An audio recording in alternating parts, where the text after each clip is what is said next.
30-minute rivals. Make sure you subscribe. Obviously, we will be talking about football for the rest of the season. Make sure you like this video and make sure you stay in tune with this because a lot of things going on in college football. Absolutely crazy weekend. Yes. Absolutely. And because of that crazy weekend, guess where we're starting? Oh, you can start right here. Start here. Okay. Start here. Cool. I would obviously Michigan played Washington in the championship rematch, and things went a different way this time. Sure did. Yeah. I promised that I would talk about the quarterback switch a little bit differently here on the show. And I want to preface this for a bit to say that I am taking my my football hat off for a second because this is not so much of a football conversation as it is a conversation about narratives that that permeate programs, and narratives that have existed for certain types of players in football for a long time. I think that while the switch of Orji and Tuttle at the time was probably warranted because of the situation we were in, I think it's very easy to point out how this entire situation from the spring game until now has kind of been slated against Alex Orji in a way that it really wasn't slated against the other two quarterbacks that have been able to compete for the job this offseason, right? Being that Alex Orji has a different skill set. Number one, I don't think it was ever really committed to that the offense would change for Alex Orji. That was number one. I think they made that very clear. They really only made that acquiescence in the USC game. And after that, it was, I'm going to call what's comfortable for me to call. And again, this is not a football thing. This is what we were able to see, right? They were going to run their offense the way that they wanted to run it, and they weren't going to change for Alex Orji. So that's number one. That's not necessarily a slight to say, oh, well, we have to make this guy the starter. But I think it's very telling that we are where we are in the season, and there's folks that still think that there is a chance that Michigan has a prolific passing offense on this team. And that's a legitimate concern for me, because fool me once, shame on you. Fool me twice, shame on me. If you fool me 3 times, somebody's stupid. I don't know. Somebody's just not getting it. Like, I don't know how many times we have to run our heads into this wall with now the third guy for us to understand that maybe passing it is not the way this year. But let's put that to the side, right? So, number one, you had a guy who had a specific skill set that you were not going to play into, right? I think Alex Orji on Saturday had 3 carries for 11 yards, and I believe one of those 3 carries was an improv run. So 3 drives, 18 plays, 2 called quarterback runs for a runner. For a runner. So that's just, to me, that's sabotage. That's sabotage. If I had Lamar Jackson on my roster and I asked Lamar Jackson to drop back pass, let me see how many passing attempts Alex Orji had. He had 7. I remember a flea flicker and a bootleg. So out of his 7 passing attempts, 5 of them were drop back pass. We don't change the platform for him to throw. Probably would have helped with some of those batted balls in the mush rush, but it is what it is, right? We will take something like that, like a mush rush, which is basically when the D line is half rushing and they're because they know that there's a runner on the other side and he's throwing short. So the ball trajectory really low, right? Coming out low. Mm-hmm. So we're just going to half rush so that we can get our hands up to smack it. Instead of moving the pocket, instead of rolling him out, instead of changing his platform, They changed quarterbacks. Now, the result is the result. In my mind, I know what Jack Tuttle is. I think a lot of Michigan fans are slow to learn, and they'll see. But what I saw in the game was when they put Tuttle in, it looked like the defensive coordinator was a bit like, all right, let me see what they're going to do, because I don't know this guy, right? Like we didn't plan for this guy this week. He hasn't played all season. There's no film on him. Let's see what he's going to do. So they gave him a base look. For the rest of that quarter, they ran that base look right to the ground. When they got out of that base look in the second half, how did it look for Jack Tuttle? How did it look? I got him at 10 of 18 for 98 yards. That's 5.5 yards per, a touchdown and an interception. Getting back to this narrative thing, if I would have read you that stat line and put Alex Orji's name on it, what would we have heard, Josh? Alex Orji's dog shit. He can't throw. He's a bad. We're one-dimensional. We can't do nothing while he's in the ball game. We need a real quarterback in the game. Because I'm looking at this and I see, okay, 10 of 18. So you're just barely over 50%. It's like what, 54%? 98 yards. So you're throwing pretty short as well, because you're only averaging 5.5 yards per. So the whole, he throws the ball downfield argument is dog shit. It's absolutely crap. You're pulling it out your butt. He's more accurate by 3 or 4 percentages. So Alex Orji's 50% and Jack Tuttle's 54%. I need Jack Tuttle to be successful for the sake of my team. I need him. So this is not I hate Jack Tuttle. I have watched a shit ton of Big Ten football. I watched a lot of Jack Tuttle snaps at Indiana because Mike Hart was the associate head coach over there while Jack Tuttle was there. I was following Mike Hart's career. I followed Mike Hart from Eastern to Indiana all the way back to Michigan. Mike Hart is my favorite player. He's my favorite Michigan player ever. Probably should be our offensive coordinator, but we won't go there. Right? So I knew what Tuttle was. And I said at the beginning of the season, if Tuttle starts for us, it's probably because we either had some injuries or the play has been abysmal. It's the latter, not the former. All right. So here we are looking at a guy turn the ball over, number one, which is, I swear to God, that's what Sherrone Moore said was the most important thing to a quarterback playing for Michigan, was protecting the football. But I guess we are where we are, right? Hovering around 50%, so the accuracy isn't there. And he's also a 7th-year guy. So this is essentially just a loan. It doesn't do anything for you in development further for next year.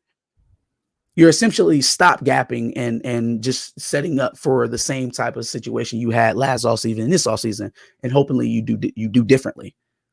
All right. Develop better, choose a different guy earlier, get a portal quarterback, whatever the scenario is. But Tuttle is not a future pick either. So you would expect him getting more reps, getting the starter reps, him playing, we got a bye week this week, for him to improve. I do expect that. My thing is, did we expect Alex Orji to be the same? I mean, did we expect him, even in this game where everybody's caught up on not scoring, which, again, it's just so interesting to me that not scoring is a problem, because when we weren't scoring with Davis Warren, everybody was like, give him a chance. When we weren't scoring with Davis Warren, everybody was like, oh, but the offensive line sucks. Is the offensive line better now? Are the receivers getting open better now? Because those are all the excuses that we threw up for Davis Warren. And I just don't feel like we got any of that for a guy who's been in college for 4 years less than than Jack Tuttle. 4 years less. and more successful during this season. Like for all of the Alex Orji sucks. Alex Orji's this. He can't do that. He can't do this. He has less turnovers than any quarterback. He has more wins than any quarterback. And yet, the thing that we're hoping and hinging our season on is the potential of Jack Tuttle leading us with his arm. So, just to wrap all of this up, if I haven't made it abundantly clear what I'm thinking, I think Alex Orji got the short end of the stick at Michigan because, well, he wasn't your traditional drop back passing quarterback. And there may be an individual or two within the clubhouse at the Wolverines who just weren't going to give that a true, honest shake, regardless of what the scenario was. Right? If you have a guy, if you're this bad on offense, you're this bad, right? Like there's no good option out there. There's only the option for that week. So if you're that bad, usually most coaching staffs would pick the guy who gives you the best chance not to turn the ball over and win the game. Yeah. That's also what Sherrone Moore told us too. So this is not just me blowing smoke up your butt because I love Alex Orji. Nah, man, Alex Orji, to me, and I still believe this, gives us the best chance to win. But we were going to get blown out. Hey, y'all, I don't know if you saw the ending score, but we lost by 10. Is it better to lose by 10 through turnovers or better to lose by 2 scores through attrition? I mean, you choose. You choose. But I know personally, my pick would be lose with the young guy who still has upside to grow, as opposed to stunting him and essentially making it so that we can never go back to him for the rest of the season, to in lieu of the older guy with less upside and turns the ball over more. That was just me. It's just me. I love the throw that he had to Amarion Walker, though. I love the throw that he had to Colston Loveland, even though he missed a wide open Marlon Klein. I'm not a hater. I want him to succeed. I just don't agree with the path forward. Now, there are those who are more experienced than me that completely disagree with me. Devin Gardner thought it was the right move to make, and he didn't necessarily blame Orji for getting replaced, but he said it was a right move, and he said Tuttle played well. Well, if Tuttle played well, 10 of 18 for 98, then Alex Orji played well the last 3 weeks. That's all I'm saying, man. It's unfortunate. I hope that we run this back differently next offseason. Obviously, I'm not tanking it for the season, but in terms of how the quarterback situation played out, I'm hoping we have a more coherent plan. And going forward, whoever the play caller ends up being, whether it's Sherrone taking over the duties, whether it's Campbell continuing, whether it's somebody else at the end of the season, needs to have a more creative plan for whoever is at the helm, because it can't just be your offense. It can't just be what you want to call and what you want to run. If we are going to be successful this season, it doesn't matter who you have back there throwing the pigskin. You have to call a game that fits the person that's in the game. Like, I wouldn't play NCAA 25 and put Jalen Milroe in Iowa's offense and make him be Cade McNamara. The idea is to match personnel with play calling, right? And the thing that stood out to me the most is the fact that when they made the change for Tuttle to Orji, they stopped putting Donovan Edwards and Khalil Mullins on the field together. How do you not know enough to realize that your best personnel package includes both of those players? It just tells me that you only did that to slightly bend to Alex Orji. That was only a package that you only felt comfortable running with Alex Orji, which is insane because those are two of your best offensive players. They should be on the field together as much as possible. But he completely went away from it the minute that he changed quarterbacks. Mm-hmm. So all of the creativity goes away as long as I can be comfortable. I don't like a play caller who has to be comfortable with who's out there. That doesn't give me confidence, especially with the way that Michigan recruits. Michigan recruits a project guy and they recruit a pocket passer. They recruit a project guy and they recruit a pocket passer. You might as well stop recruiting the projects or move them out of quarterback the minute they get there, because you have an individual who is not very fond of projects. You have an individual who leans a little bit more on what feels right for him as a coach, as opposed to what looks right on the field. That's where I'm at with it. I'm going to leave the team alone to make their changes, make their adjustments, and try to finish out the season strong. For all the fans that have, Jack Tuttle on the brain, it's Tuttle time. I hope that it plays out the way that you guys think it's going to, for the sake of the team. And after that, this offseason, we need to attack it with a different type of reverence, for sure. Oh, and one last thing. Yes. If you found it necessary to pile on Alex Orji because of the replacement, right? Oh, he's terrible. He's terrible. Just know, every single week on this show, we will talk about the QB performance, because it will be one of the main topics for Michigan football for the rest of the year. Don't think we don't see you. We saw you when it was Davis Warren. We saw you when it was Alex Orji. We see you now when it's Jack Tuttle. You're going to have to stand by something, right? Tuttle gives us the best chance to win, then we will see it. We will see it immediately. But if he starts turning over the ball, if the passing percentage stays around 50%, I want us all to have a collective conversation here at the end of the season if one of the younger quarterbacks was better because of the upside, as opposed to putting in a 7th-year senior who can't keep the ball on our side. We're going to have the conversation. So y'all have Tuttle for the season. I hope he does well. I hope we win. But at the end of the season, we're going to get right. We're going to settle up for sure. Got it. Okay.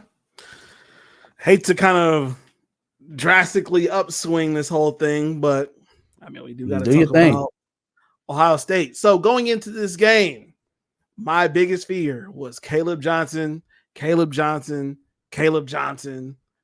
and the boys did work, man. Limited him to 86 yards, his lowest game running the ball all season. You know what, Josh? I didn't realize until that man motivated y'all like that until they were talking about it in the pregame. I said, oh, he's the dummy. He's an idiot. Like, he's fucking stupid. You going on the road to the shoe with Cade McNamara as your quarterback, and you're giving them motivation? Like, he's a dummy. And then he came out and had that game. Like, we're zeroing in on you. There's nothing else. And what made it so bad is that Iowa's defense played good. Iowa's defense played really good. Head on to 7 points and a half.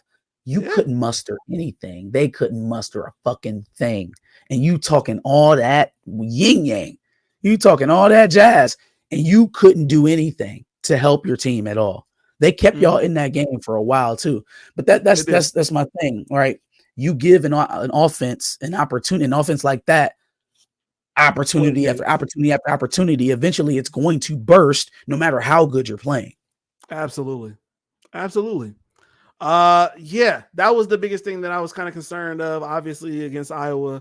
I mean, that kid's having a Heisman season, essentially, and I didn't know what we look like as far as a run defense, because who have we played? Who have we played that has a big, nasty running back? Nobody even close to this. And so, I was ready to see what's going to happen, and the guys definitely stepped up. I think when we come to play Oregon, it's literally going to be the opposite. Now we got to see how the DBs hold up against Dillon Gabriel and passing the ball. Now Oregon's going to run the ball too, because they've it's not going to be as effective. Well, I mean, that's how they've been winning. That's how they've been winning. They haven't won a game. They haven't won a game yet off of Dillon Gabriel's arm. I'll just say that. They almost lost it. He's been more of an impediment than he's been a winner for them. So I don't think they're going to come out guns blazing necessarily. I think they're going to continue to test that because Iowa's rushing offense, while yes, they do have a prolific rushing offense. They've been doing pretty well this season. It's I-back, pro sets, 12 personnel, 13 personnel. They're not running out of the spread. Oregon's going to force you to cover the entire width of the field and then defend the run. So it's going to be a little bit different scheme-wise. However, Oregon's got a lot of questions offensively. Offensive line has holes, as we've mentioned. The few games that I've watched, their receivers are very explosive, but they have mistakes at key times too. They'll have a drop every now and again. There'll be penalties for holding or something like that. Like, I'm only really worried about Tez. That seems to be Dylan Gabriel's go-to guy. And then other than that, I mean, yeah, they've got other receivers, but it's not to that level. They've got an explosive group, but it's like not consistent. They make a lot of like boneheaded mistakes on offense as a whole that kind of keep them from running up the points the way that you think they were. So it's one of those things where it's kind of like with Washington, right? Washington was putting up yards on everybody they played, and they were 3-2 because they were making mistakes. They wouldn't score in the red zone. They were turning the ball over. They stopped doing that against us. They win a big game, right? 27-17. Is it the same thing that, with Oregon? Are they able to kind of clean up the mistakes that they've had on offense? The defense has been playing well. I was a half away from saying, I don't know if Oregon got no pass rush. Watching them play against who did they just play this weekend? Michigan State. What? Yeah, on Friday.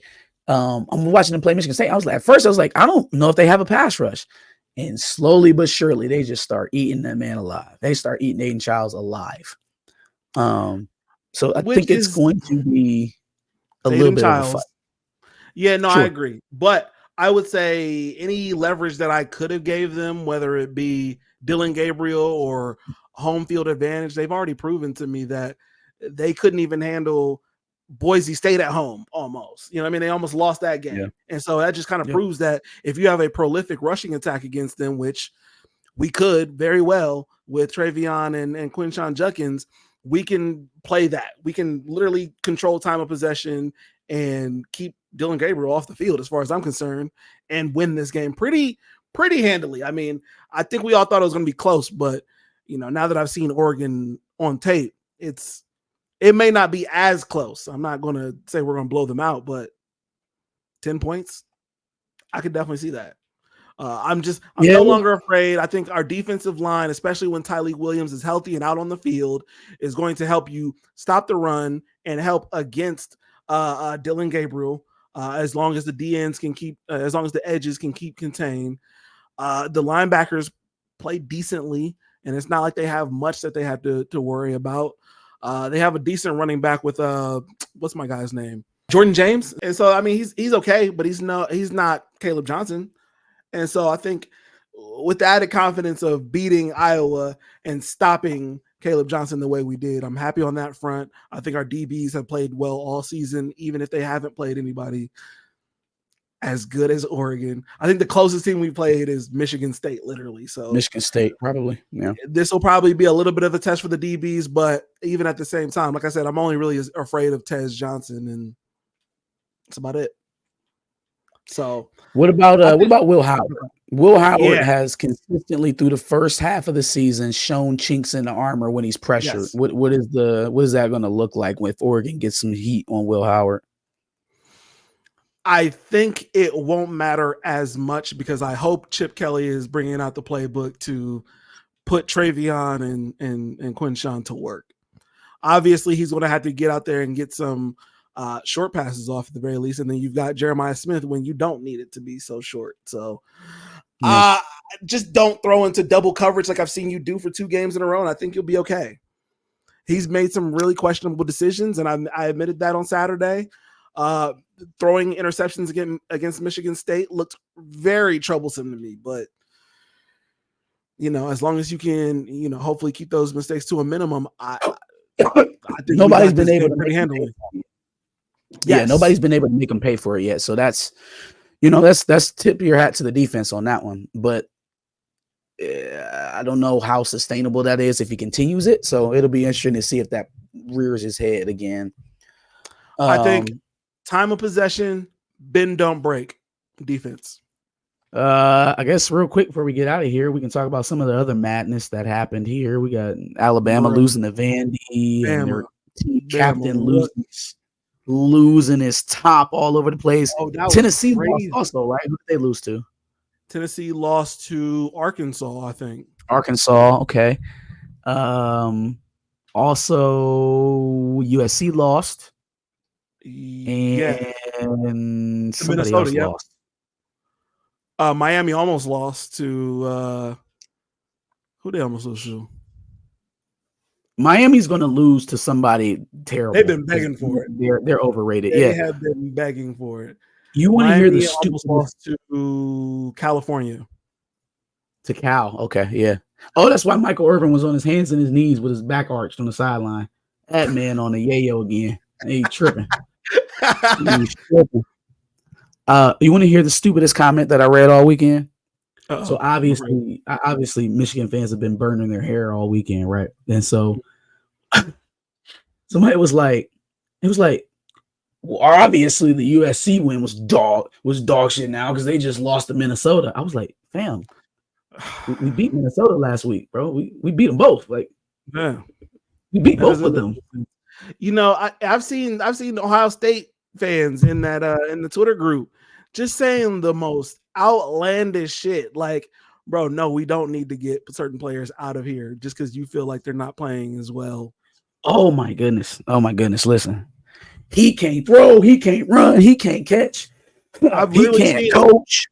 I literally seen after the Devin Brown throw to Jeremiah Smith, maybe we should give Devin Brown a chance again. Like, I swear to God, these fan bases have the most athletic, football knowing, football coaching, football analytic people. I swear to God, experts all up and down the thing. Like, oh man, I got told that I got told over the weekend that what was it?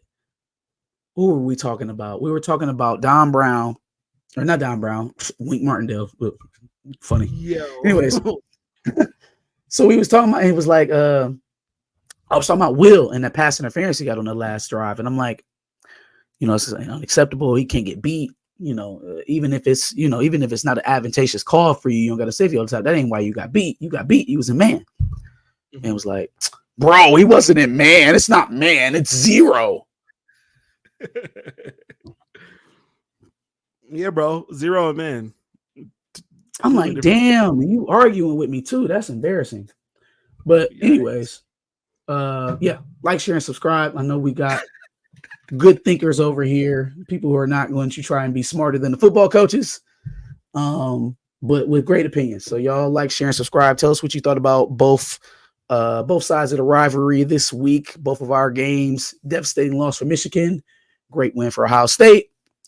Go ahead and meet us back up here next Tuesday for another 30-minute Rivals. Absolutely. Like you said, make sure you subscribe. Subscribe here, first of all, A House Divided. We'll be talking about college football all season. And make sure you subscribe over to Johnny Olden, who will be on the live stream on Saturday. And make sure you subscribe to Back of the Bus because we love to talk pretty much everything. So on that note, we out. Peace.